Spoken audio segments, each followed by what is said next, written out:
Hello, welcome back to Buckle Up. My name's Jasper Bruce Wright, and on this week's episode of Tiny Man Long Car, VW's latest all-new ID electric model, the ID.7.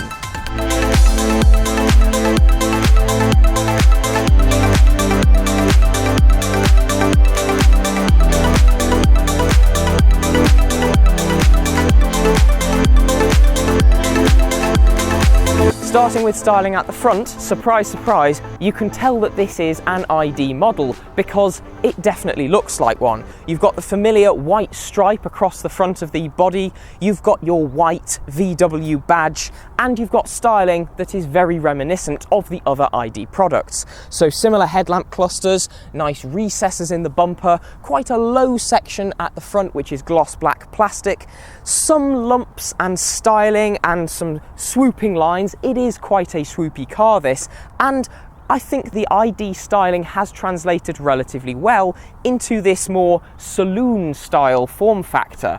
Speaking of saloons, if we have a look round the side, you will see that saloon form factor, but if we start at the front, you'll see some whopping 20-inch diamond cut finish alloy wheels. These do look pretty nice. You've got a very sleek design along the side, you've got black plastic mirror caps, you've got door handles that are completely flush and actually don't move when you open the car. They're door handles, but not door handles, if that makes sense. Nice bit of chrome work across the top of the glass house, which is tinted for the rear section. Your charging flap here, and more gloss black plastic at the back, where your roofline drops down beautifully to the rear section of the car. And round here, yes, you can tell again that it is an ID product because this light styling is quite familiar. Now this is very nice. It illuminates as you approach the car. Your indicators are these outer sections, and it's a nice clear bit of plastic across a very substantial light bar. Again, white VW badge, gloss black plastic with a large red reflector in it. Obviously no exhaust pipes here because it's an EV, as you can tell.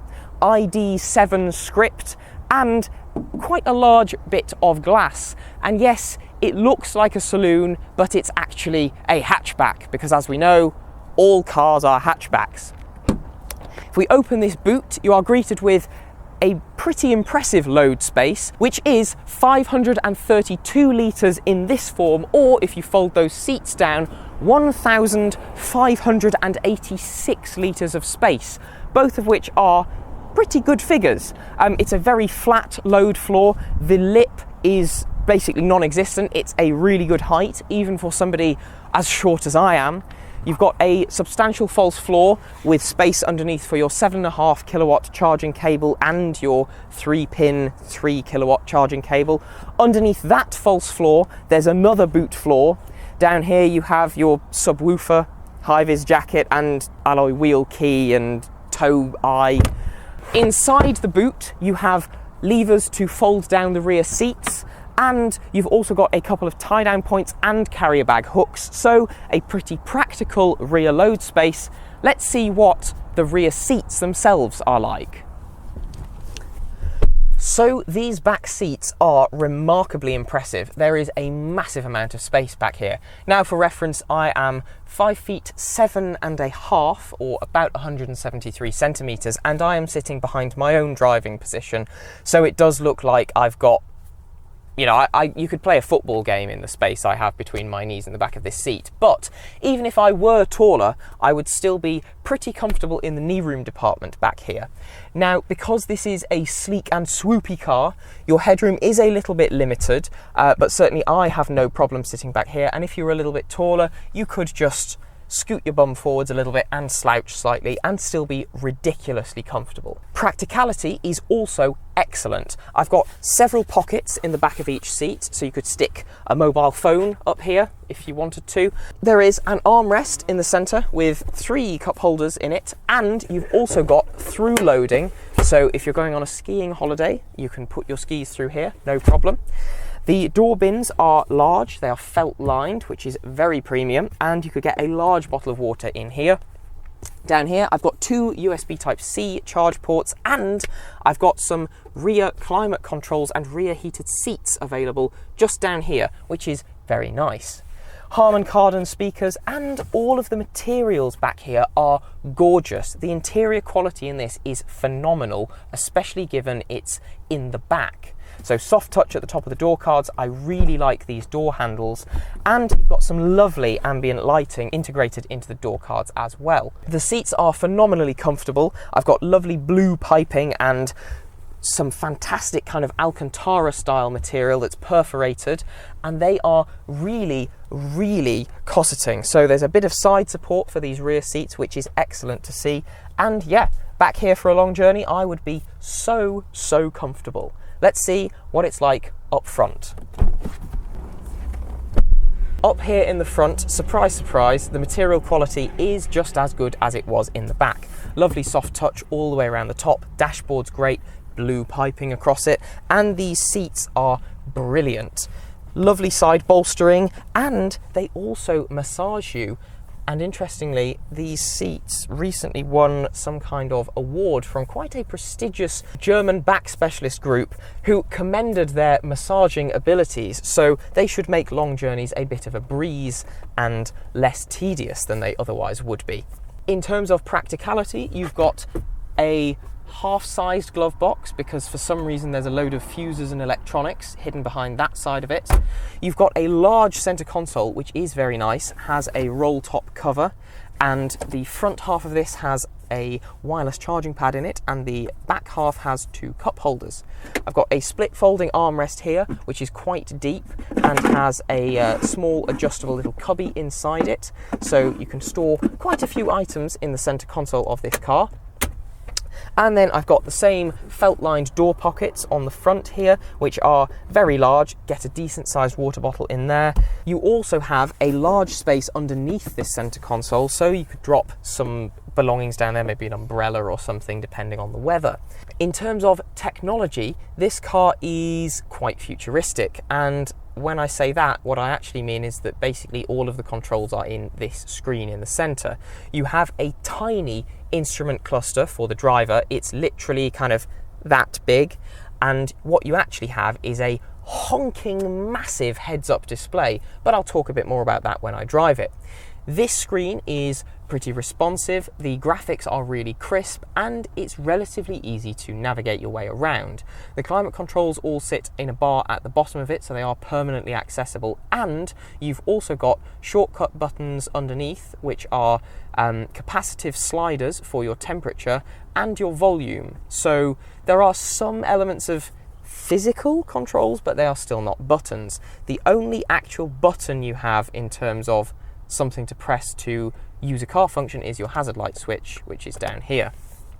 The steering wheel is absolutely festooned with capacitive buttons, but they do have haptic feedback, so when you press them you kind of know you've pressed them. You have a pretty substantial stalk for your washer, wiper and indicators, and then your shift controls are actually on this right hand stalk, which is a kind of twist for drive and twist back for reverse, with park being a button on the end.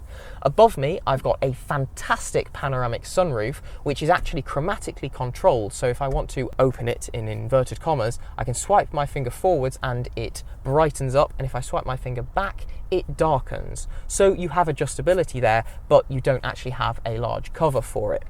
The actual cabin feels quite sporty. There's plenty of adjustment in both the seat, which is all electric of course, and the steering wheel, so you can really find a comfortable driving position and eat some miles in this car, which you should in theory be able to do.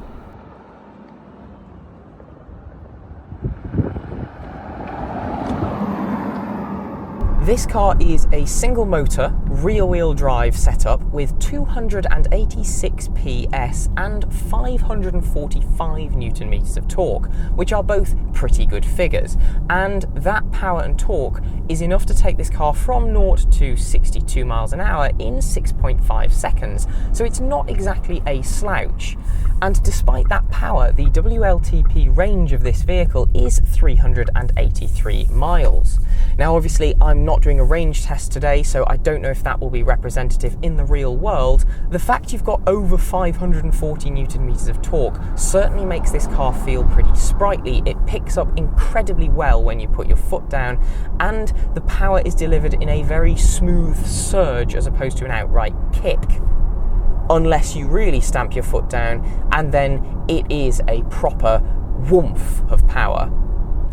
The pedal feel in this is reasonable for the accelerator. There's a good amount of resistance, but the brake does need a bit of pressure for it to actually feel like you're slowing down. If you lift off, you do experience a small amount of regenerative braking, but you've really got to push through that brake pedal to feel like you're slowing down.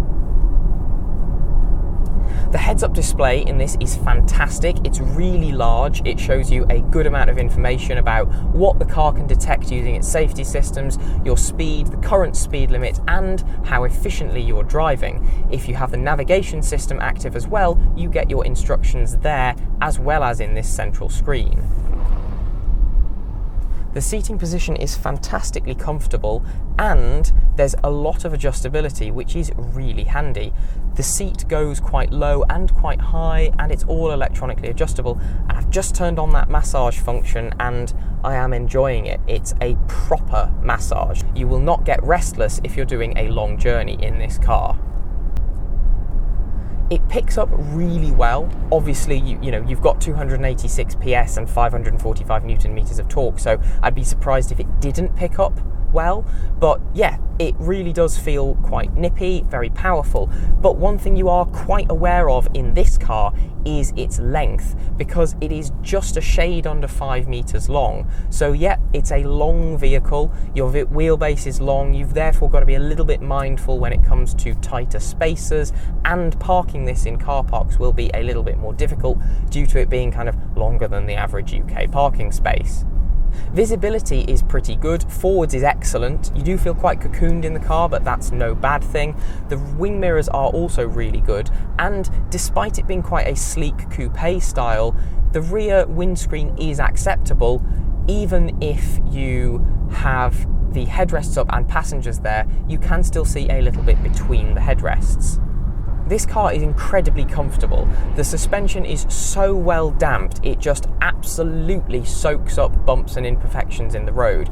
Even the speed bumps in the car park at VW today have been so easy to just drive over in this thing. It soaks them up as if they weren't there. Really, really impressed with how comfortable this car is. Now, it's not the most dynamic vehicle in the world, but it does actually feel like it's giving me a little bit of information back from the road. Now, I'm not claiming this steering has loads of feel, because it doesn't. There's not even that much weight behind it, but certainly in terms of numbness, the car isn't numb. There is a little bit of knowledge and a little bit of understanding as to what the car is doing that I can feel. It's not a dynamic powerhouse by any stretch, but it's not trying to be. This is a car that realistically you're going to buy and you're going to want to be doing longer distance or family driving in.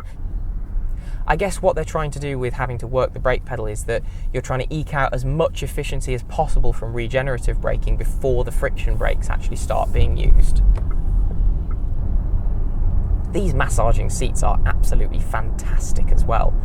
This infotainment screen is great, it's really clear. The instructions from the sat-nav are pretty good. When you approach a junction or something, you do get that in your heads-up display, which is really appreciated.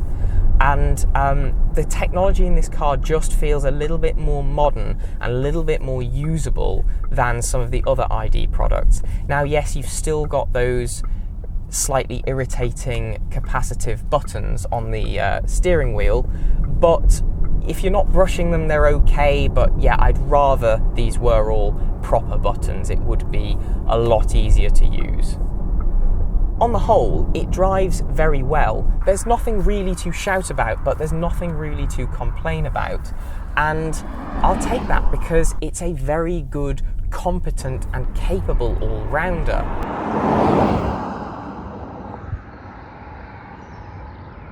Well, yes, this ID.7 is definitely competent, capable and comfortable, and with a cash price that actually puts it in a pretty competitive position versus its main rivals in the form of the BMW i4 or i5, it's a pretty good all-rounder. The massaging seats are brilliant, and while there's nothing stand out about the driving experience, it's definitely a car that will work for a lot of people.